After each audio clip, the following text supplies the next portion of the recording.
Hello guys, good morning. So I'm showing you now how to remove the main crankshaft pulley for this engine. I'm working for this 2011 Ford Fusion 3.0 liter engine, a basic engine. So what I'm doing now guys is I'm removing the pulley. So I'm using my puller, the three-wing puller. So I set up my impact into a very low torque so that it will slightly turning and not forcefully turning, because we are very careful for this removing this crankshaft pulley, because we want no deformation on this pulley, because if there's a deformation it will cause the rotation problem or a rudder problem for this car. So I'm very careful for removing this pulley, so I always check the clearance in both sides, that it should be equal so that there is no deformation. Then my impacts, I set it in the very low torque, so that it will slightly remove carefully. So why I need to remove this guys, because I'm doing some replacing of this timing chain cover, because we have a lot of oil leak in this area. So we need to replace the gasket on this.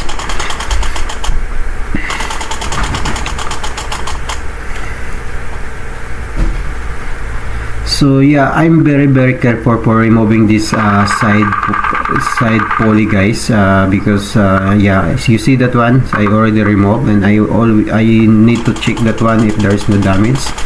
There's a key lock on that, so make sure that key lock is intact, or if it will remove, just get it and place it in the right place, so that when you install it, you never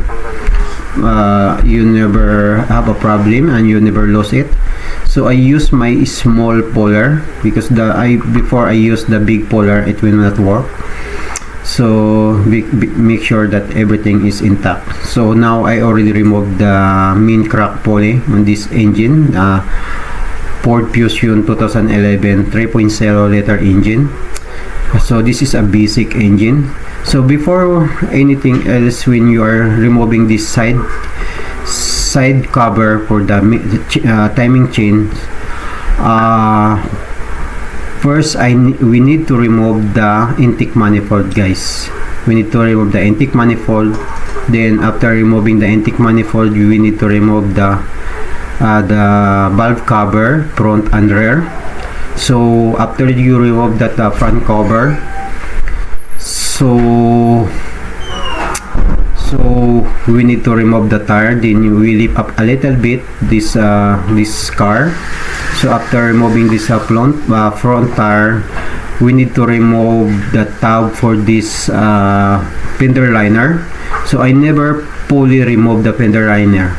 I just remove the tab for almost half of this fender liner, then I push it backward so that I have access on that. So after removing this fender liner, we need to support the engine. We need to support the engine guys, because we need to remove the engine support. So we need to support in the bottom for the engine so that it will not come down.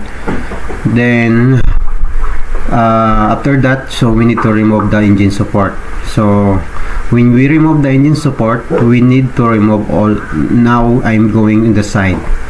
So in the side, we need to remove the main crank pulley. After removing this main crank pulley, we need to remove also the belt tensioner pulley. So after removing this belt tensioner pulley, we have three sensors on this, that two on the top is the camshaft position sensor, and in the side of the main crank pulley we have a crankshaft position sensor. We need to remove all the connection on that, guys, so that when we remove this this side covering for timing chains, we can remove easily. So after that everything was removed, for that we need also to remove the two bolts for the alternator, because the two bolt was connected also in this side cover for the timing chains. So I have a difficulties doing for the alternator, because in the bottom portion we don't have an axis. So I decided to remove the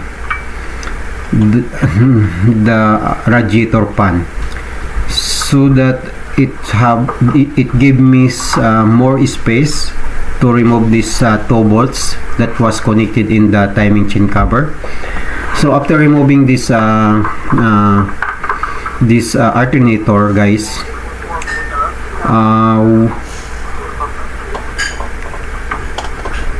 we already, it's a time to remove this timing chain cover. So there's a lot of work in this process, guys, but it's so patient and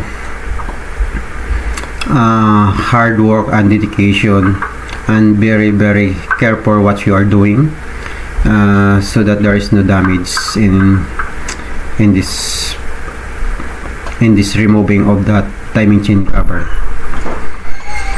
So make sure this video is good for Ford Fusion 2011 3.0 liter engine. So now if you see to me what I'm doing, so I'm removing all the electrical tab for the tray sensor. There's a tray sensor on this. The upper portion is the camshaft position sensor, and the lower portion is the crankshaft position sensor. So I need to remove that one, so that when we remove this side covering, there is no distraction, or there is nothing was connected already. So that's the way how we are doing this kind of engine, guys. This kind of engine is little bit tough, because the engine B is very limited space, and this engine is 3.0 as a B6 is a little bit huge, and the engine compartment is very limited. That's why my hard time for this is how to remove this alternator, and I don't want to loosen this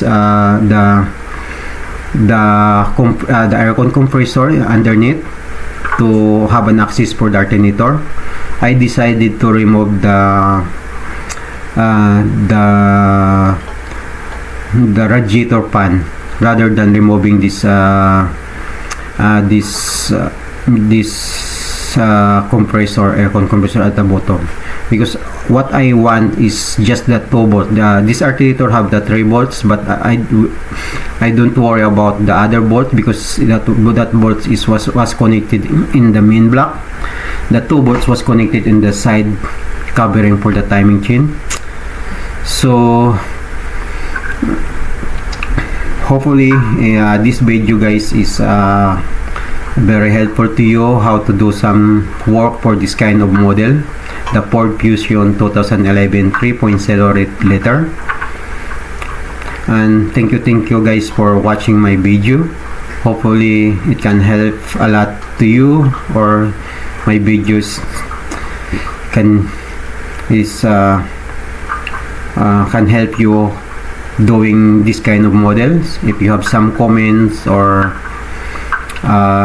reaction, or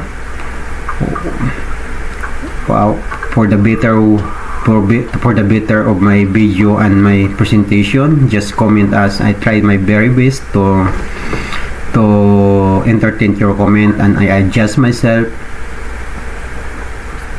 to make more better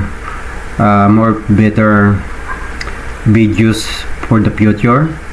Thank you so much guys for watching my video. Don't forget to subscribe and like my channel, the RD Auto and Home TV. Thank you so much guys. Hopefully you enjoy and you have some learning points what I'm doing for the car.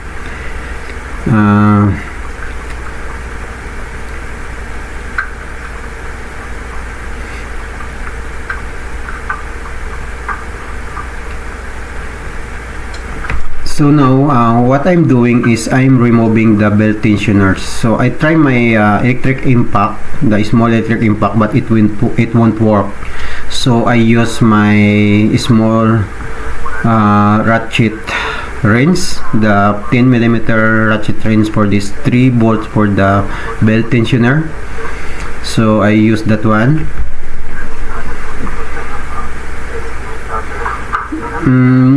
More patient guys, because this belt tensioner is there are 3 bolts, but the upper portion is hard to access, because actually this belt tensioner was connected in the side covering for the timing chains. We can remove the side covering without removing that one, but I decided to remove that one so that when I remove all the bolts surrounding in this timing chain coverings, there is no distraction or there's no blockage. It can give me some space or room for doing some tightening of bolts for the side covering of the timing chain guys. So I decided to remove this belt tensioner. That's all guys, and thank you so much, and have a wonderful day.